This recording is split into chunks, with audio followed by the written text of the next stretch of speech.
eve of the new millennium, international terrorism, civil and economic chaos, and the growing availability of weapons of mass destruction present an endless array of threats that the world's national security concerns could not have predicted, even as recently as the end of the Cold War.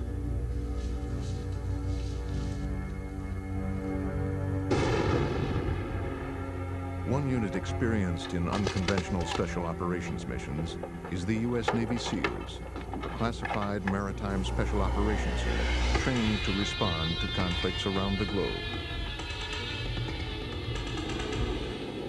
Today's threats to world peace have reinforced the demand for a rapid, smaller military response to situations where a full-scale military intervention is not practical.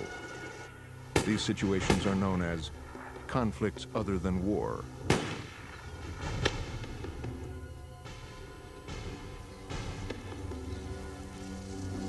For the first time, cameras were allowed into the secretive world of the U.S. Navy SEAL teams. Despite restrictions on filming certain classified subjects, the events pictured here are actual training and military operations never before seen by the public.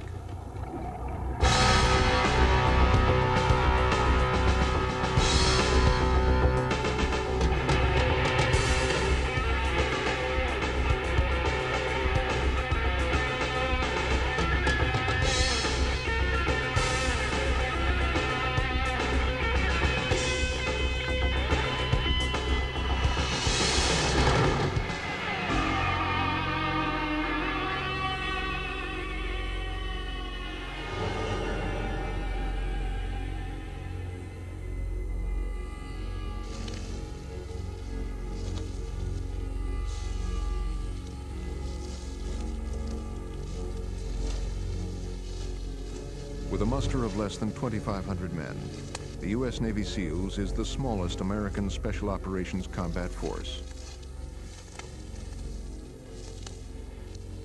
Operational for over half a century as frogmen in oceans and rivers, they have evolved into a force able to use sea, air, or land to launch surprise assaults.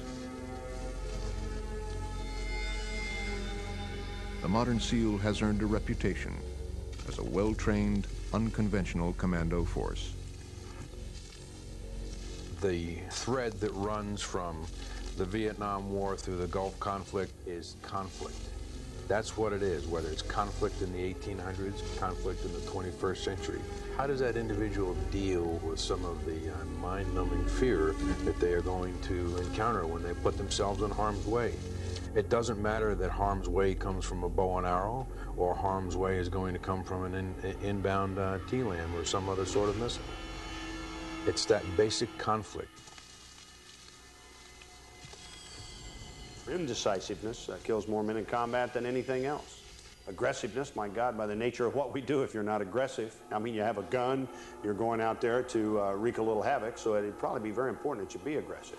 Attitude is everything.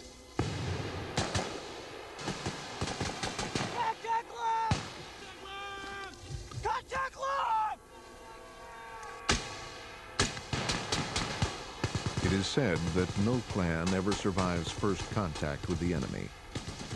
In battle, a soldier's conscious mind shuts down as instinct and training take over. In the first confusing seconds of combat, disciplined reaction to the suddenness of battle will decide who lives and who dies.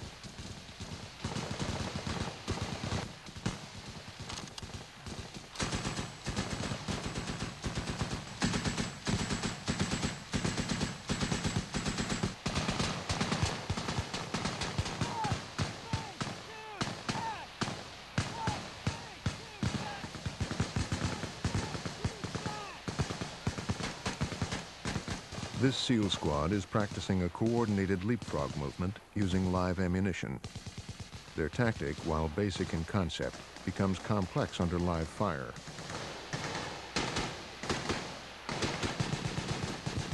In the stressful noise and confusion of moving and shooting in rough terrain, men can become separated or stunned into indecision. Even the most experienced veteran can forget simple procedures. In combat, this is called the fog of war.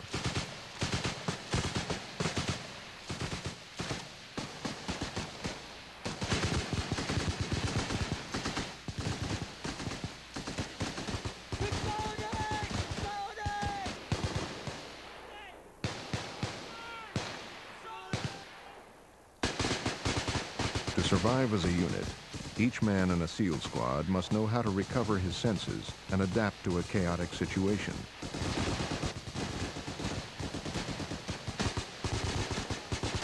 This squad has regrouped into a full muster to maximize their firepower before breaking contact with the enemy and making their escape.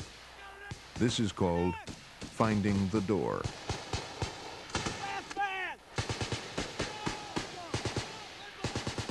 We are preparing men to go into harm's way and defend freedom. They operate in austere conditions with a small number of men in very demanding and highly classified missions. And in combat, there's winners and there's losers. The difference between combat and in sports is they bury the guy who comes in second place.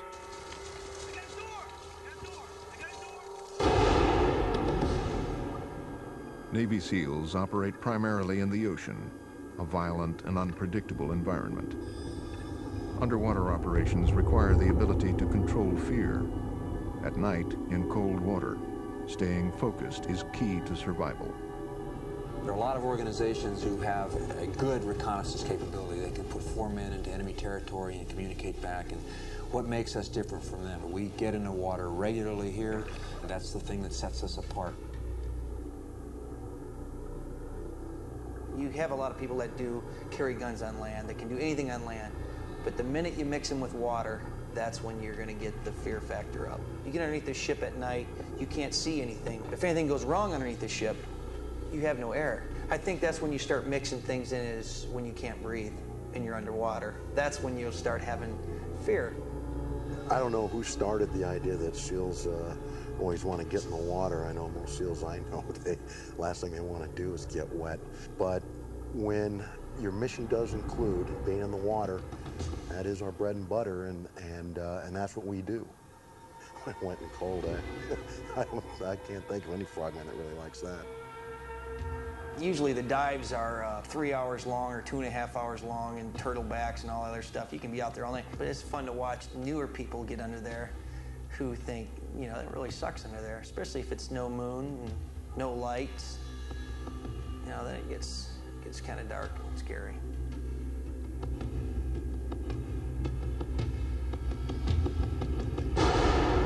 In a job where attention to detail is a matter of life and death, the violent and cold-blooded nature of the sea mirrors the SEAL doctrine for making war. The world is getting more and more crowded. That's a fact. And as it becomes more and more crowded, more and more people, more and more friction.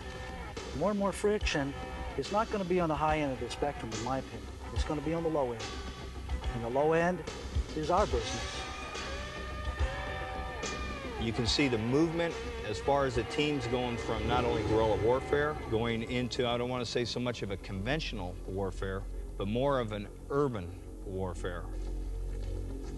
Urban warfare is the new battleground for low-intensity conflicts. Large platoon maneuvers are a different approach for SEAL teams used to operating in squads of 8 men or less.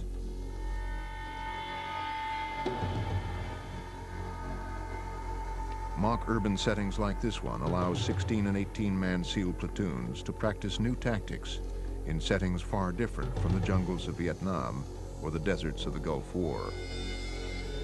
Urban warfare is definitely the wave of the future. With most military actions that we've been involved in, an urban environment has been involved to some degree. So you have to learn how to move around those type of areas. Nowadays, with terrorism and a lot of the conflicts taking place right in the cities themselves, training has gotten more technical. There's new equipment out there. And just because you have it as the good guys, nothing stating the bad guys don't have it. So training has become more intense. It's also gotten to the point where we're working in probably a little bit bigger units. A host of security issues every bit as dangerous as the nuclear peril of the Cold War faces the world today. America and its democratic allies may have slain the Soviet nuclear dragon, but in many ways, the dragon was easier to track and control than the jungle of terrorist snakes that took its place. There are several threats. We have a terrorist threat, as you know, from the bombing of our embassy in Kenya. We have several disputes going on right now, one in Ethiopia and Eritrea. Obviously, we have a threat from Iran. We all know about Saddam in Iraq, and we're not paranoid when we say there are areas that are tough and we have hostilities. It's a violent, dynamic area, and you've got to be well-versed and have a sensitivity to the factions over there and understand that these people don't play games. I should note that some of these terror groups represent countries, but some of them are non-state actors that are carrying out their own individual agendas. And in many ways, they represent the most daunting transnational threat because it's hard to pin them down. You know, we live in a bad neighborhood, and we have got to be prepared to execute U.S. national policies and objectives every day. We deploy with live ammunition. I mentioned Ethiopia and Eritrea. Right now, it's a stalemate. They could break out in war at any time. There may be U.S. civilians in there we may have to help out and assist. That's just one example.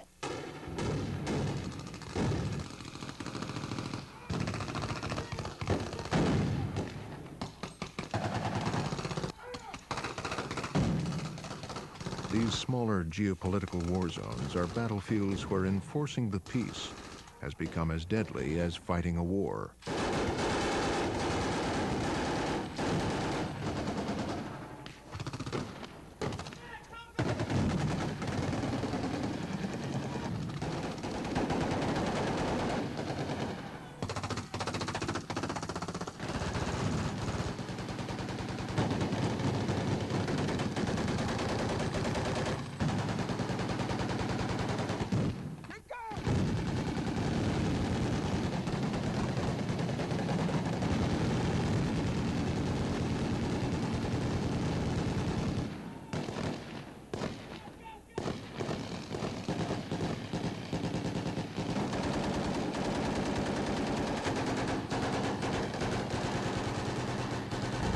Normally when SEALs go in harm's way, we go in little bitty bunches, okay?